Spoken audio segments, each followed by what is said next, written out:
up, tribe? How you guys doing? Go ahead and hit that subscribe button, and I hope you like this video. This is your review of Real World Homecoming, New Orleans, episode 2. Y'all.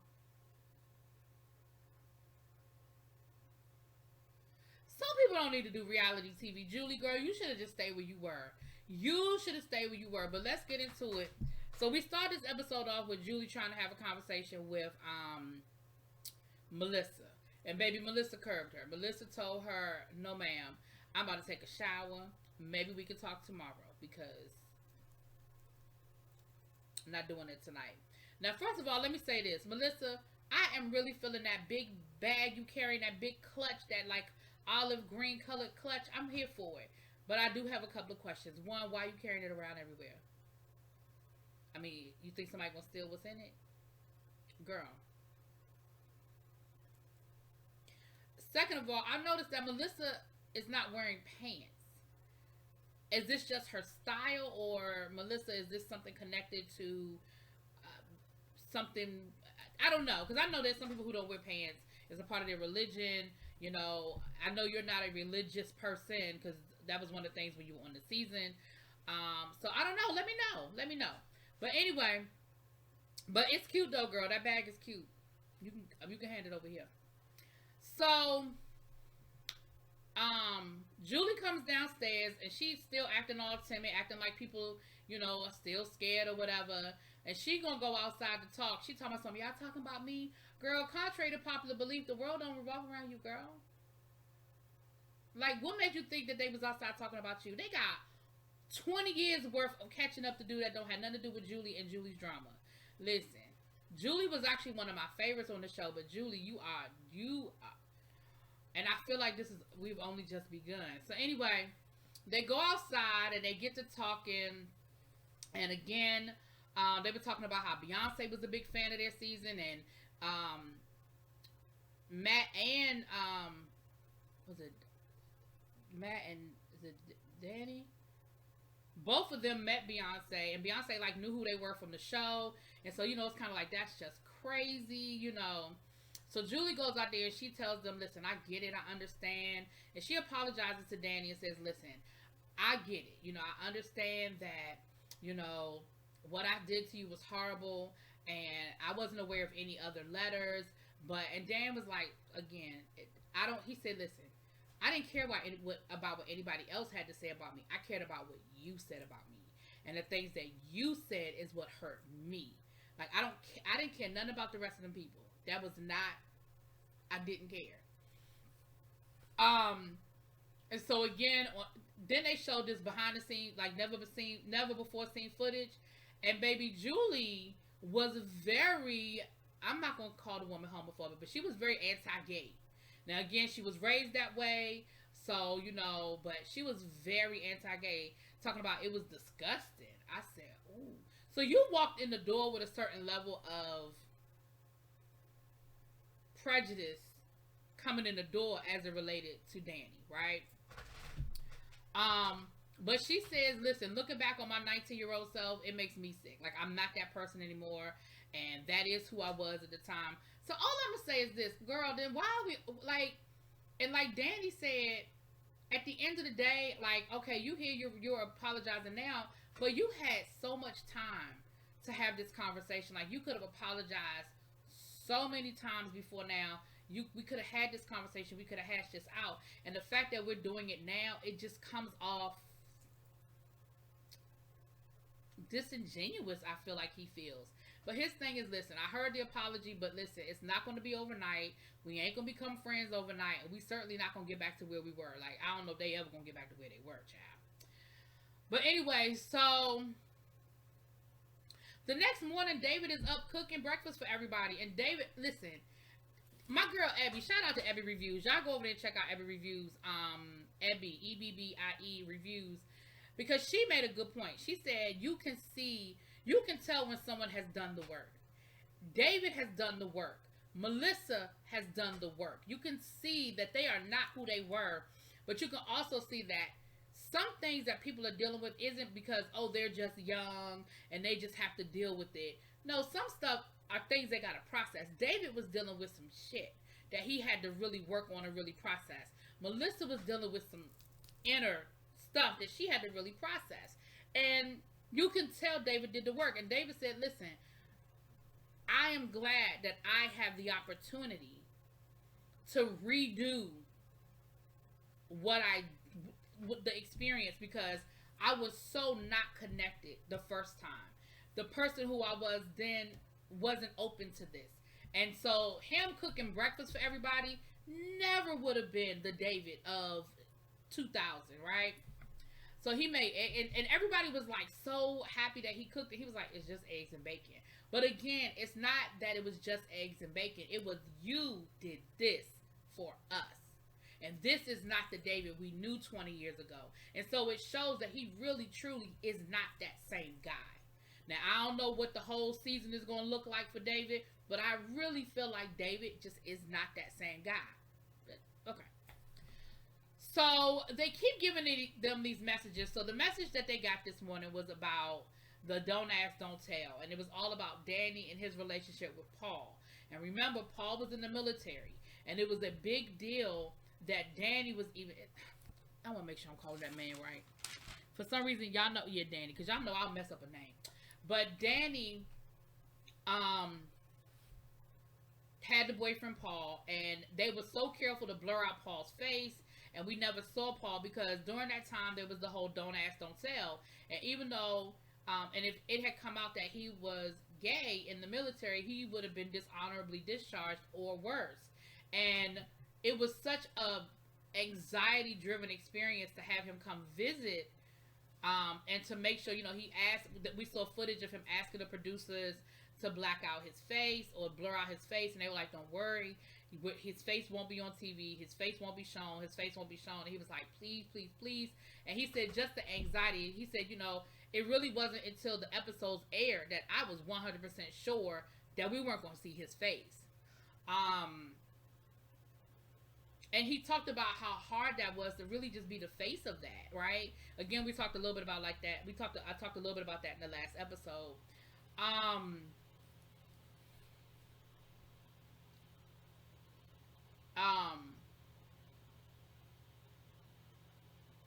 Then he talked about how bad the relationship ended with him and Paul, and he said it ended really badly, and it really hurt him for a long time. Like that was something he really had to process out of, because it sounds like they were together for a minute, because he said the relationship ended 15 years ago. Well, we know they filmed the show 22 years ago, so that means that they were together for about 7 or 8 years, give or take, whatever.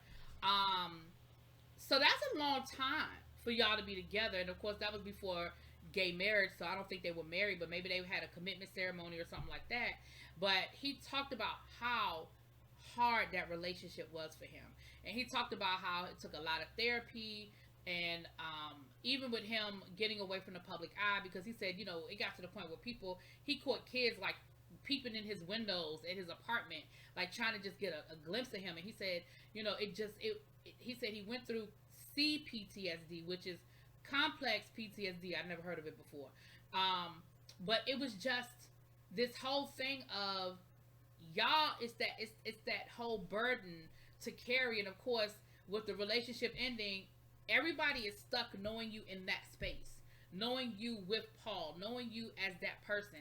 And Melissa said she absolutely understands what he's talking about, because there's a level of familiarity. I know I said that wrong, but when you're on a reality show, people think they know you, but you don't know them. And so they walk up to you, or they have conversations with you based on what they learned about you on this show, where you expose yourself to the world, but then you don't have that same reciprocate. You can't reciprocate that because you don't know them. And she said that she did the same thing. She very much sort of went into herself and became introverted, right? So then, child, Julie trying to play nice with Melissa, child. She talking about, I like your glasses, Melissa. Your glasses are really cool. Melissa was like, girl, thank you. She said, well, I'm kind of like a glass, I'm kind of like obsessed with glasses, because, my husband is sort of in that field. And Melissa was like, so are you obsessed with glasses because you need them? Or are you obsessed with glasses like cosmetically? Because, there are people who wear glasses who don't need them, child. And for somebody who's had to wear glasses their whole life, I be looking at them like, girl, why? But To each his own, child. So, they finally had a conversation. Oh, because I'm gonna forget to say this. Jamie said Melissa's the only person he's kept in touch with over the seasons. I mean, over the years, and he said even then it's just every couple of years hey, how you doing, check in. It's still not like a deep relationship, friendship thing. So anyway,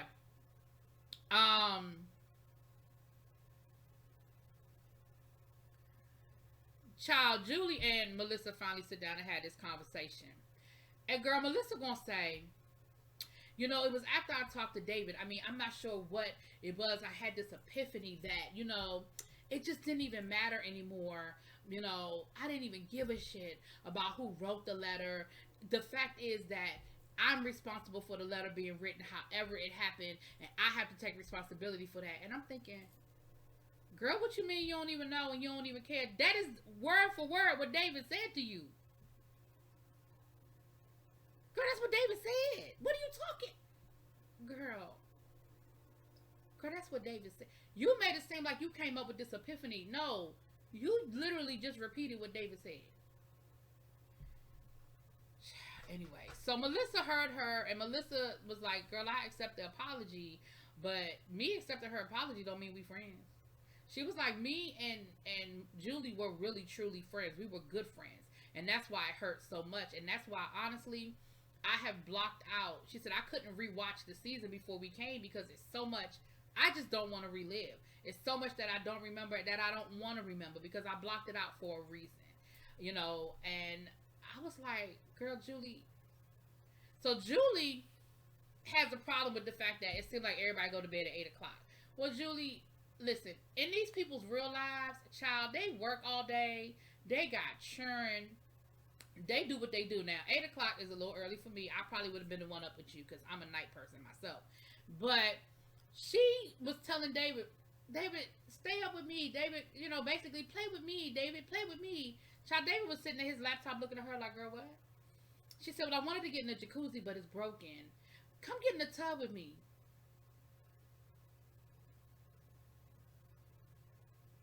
She said, well, you can leave your trunks on. Just get in the tub with me. David said,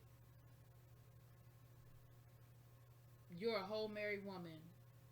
You don't see how that might play? You don't see how that might be a problem? I said, what the hell is wrong with Julie? Julie, I don't know how deep we're going to go. I don't know how far it's going to go, but Julie has some issues that she's dealing with. Either Julie marriage ain't in a good space. Julie is not happy. Julie has not... There's something going on with Julie. And again, I know we're going to get there. So they decide they're going to send them out of the house, and they're going to go to a drag show. Of course, Julie is excited to go because, again, that's something reminiscent of their season where they did a drag show, and Julie can't wait to go, child. They get there, and it looked like Melissa wasn't really... I don't know if Melissa wasn't drinking at all, but she certainly wasn't drinking like the rest of them were drinking. She said as the shots were coming, she was passing the drinks off, but I feel like she might have been sipping, but she wasn't really drinking. David was drinking. Jamie was drinking. Matt didn't go. He said he's going to call his wife. They said they felt like Matt didn't go because maybe Matt felt like it was just going to be too far out of his comfort zone.